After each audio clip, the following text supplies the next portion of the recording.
Ito na nga ang kulitan namin magtita before bedtime.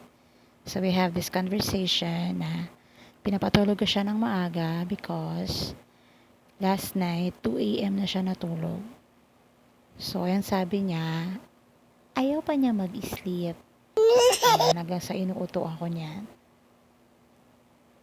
Kunyari sasabihin niya, good night.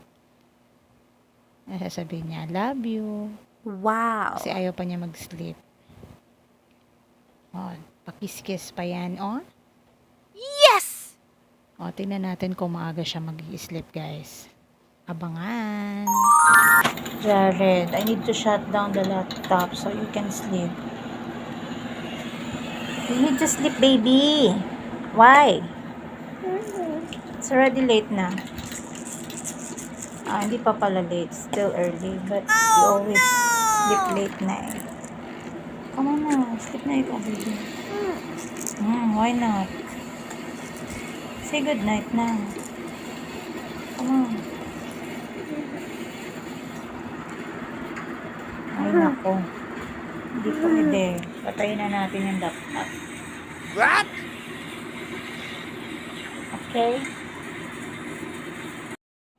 Akala ko mag-i-sleep ka na. 10 minutes lang. 10 minutes ka lang magpe-play ha. Sleep na.